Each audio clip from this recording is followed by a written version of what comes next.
नमस्कार, आप देख रहे हैं प्राइम न्यूज धरानी हिंदी और मैं हूं संजुक्ता। आज हम बात करेंगे प्रधानमंत्री नरेंद्र मोदी की उस टिप्पणी की जिसमें उन्होंने एनसी और कांग्रेस पर कड़ा प्रहार किया है। प्रधानमंत्री मोदी ने साफ कहा है कि उनके रहते हुए कोई भी ताकत जम्मू कश्मीर में अनुच्छेद 370 को वापस नहीं ला सकती।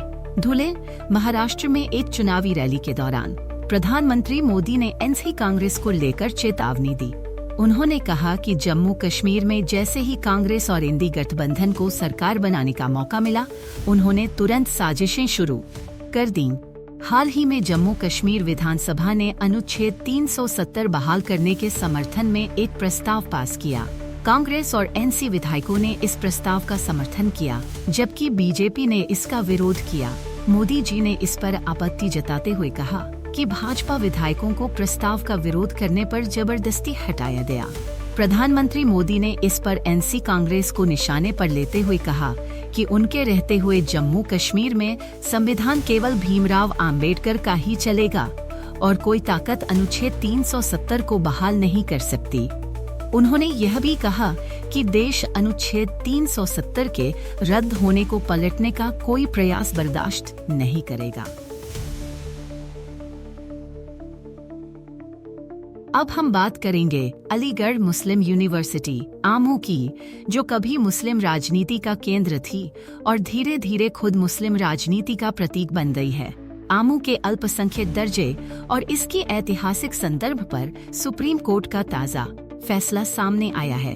भारत के मुख्य न्यायाधीश DY चंद्रचूड़ ने अपने अंतिम कार्य दिवस पर आमू के अल्पसंख्यक दर्जे पर एक अहम फैसला सुनाया। 7 सदस्यीय पीठ ने पुराने अजीज बाशा केस के 1967 के फैसले को पलटते हुए कहा कि आमू का इतिहास इसका दर्जा तय करने में महत्वपूर्ण होगा। हालांकि अंतिम निर्णय के लिए इसे 3 सदस्यीय पीठ के पास भेज दिया गया। आमू का इतिहास केवल एक विश्वविद्यालय का नहीं बल्कि मुस्लिम राजनीति का एक गढ़ बनने का है। यहाँ पर 2 राष्ट्र सिद्धांत का बीज बोया गया था। यहाँ के कई प्रमुख नेता पाकिस्तान आंदोलन का हिस्सा बने। आजादी के बाद पाकिस्तान के पहले हाई कमिश्नर भी यहीं के पूर्व वाइस चांसलर थे। 1948 में प्रधानमंत्री जवाहरलाल नेहरू जब आमू पहुंचे तो उन्होंने छात्रों से पाकिस्तान की चर्चा करते हुए मानो उन्हें पाकिस्तानी नागरिक समझा। उन्होंने भरोसा दिलाया कि भारत उनके साथ है, लेकिन यह तथ्य भी स्पष्ट किया कि अलीगढ़ से जुड़े कई छात्र और शिक्षक पाकिस्तान जाने की तैयारी में थे। तो यह है अलीगढ़ मुस्लिम यूनिवर्सिटी का एक ऐसा पक्ष जो हमें इसकी ऐतिहासिक और राजनीतिक जड़ों को समझने में मदद करता है। हम बात करेंगे छठ पूजा 2024 की, जो न केवल भारत में बल्कि दुनिया के कई हिस्सों में श्रद्धा और भक्ति के साथ मनाई गई है। भारत के विभिन्न हिस्सों में श्रद्धालुओं ने नदियों और जलाशयों पर सूर्य देव और छठी मैया को अर्घ्य दिया, अपने परिवार की सुख समृद्धि के लिए प्रार्थना की। स्कॉटलैंड के एडिनबर्ग और ग्लासगो में भी भारतीय समुदाय ने छठ पूजा मनाई। सर्द मौसम के बावजूद लोगों ने परंपरागत विधियों के साथ सूर्य देव की आराधना की। छठ पूजा हमारी संस्कृति और परंपराओं का प्रतीक है।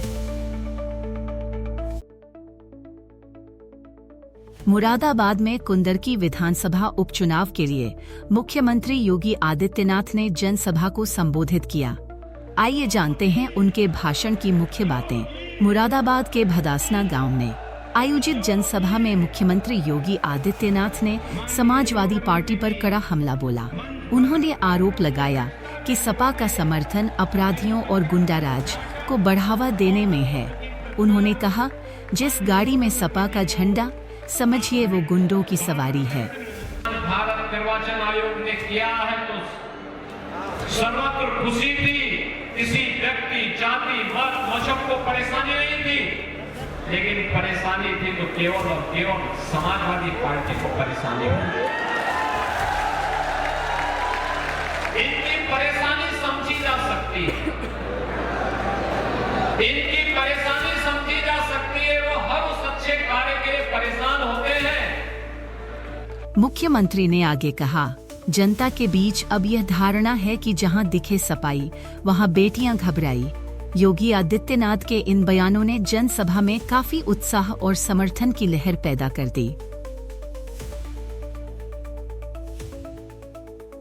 रूस के राष्ट्रपति व्लादिमीर पुतिन ने भारत को वैश्विक सुपर पावर की सूची में शामिल किए जाने की बात कही है। आइए जानते हैं उनके बयान का मुख्य अंश।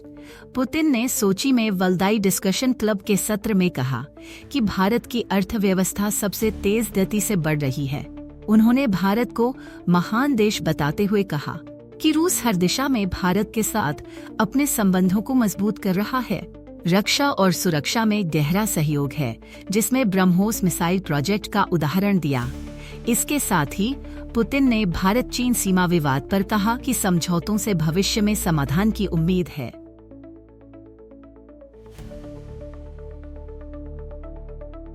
हम आपको एक ताज़ा मामले के बारे में बताने जा रहे हैं जो भुवनेश्वर, ओडिशा से सामने आया है।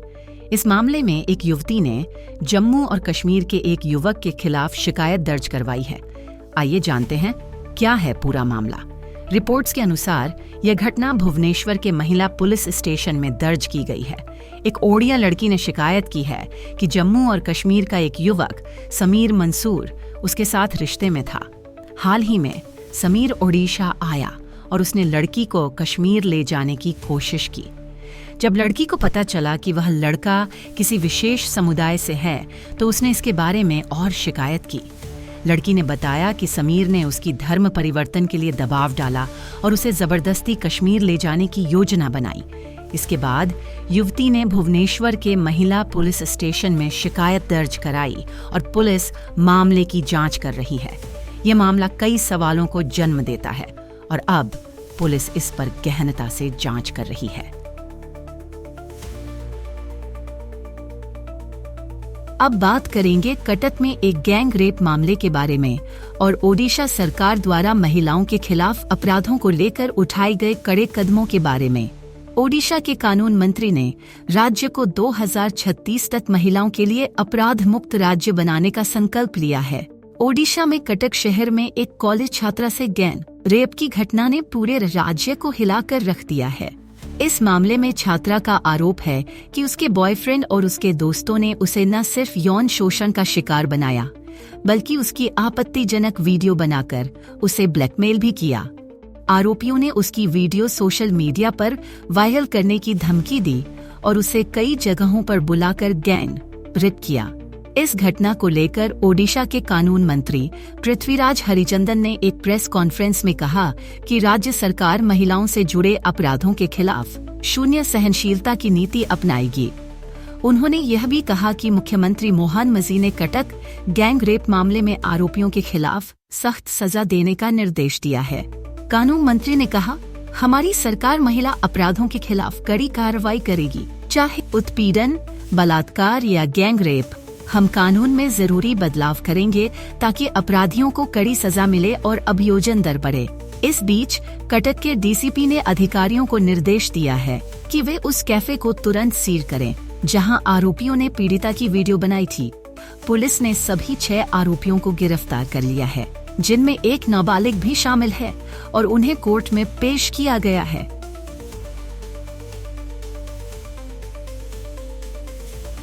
ओडिशा के गंजाम जिले में स्थित प्रसिद्ध तारा तारिणी मंदिर में हुई बड़ी चोरी की घटना ने सभी को चौंका दिया है।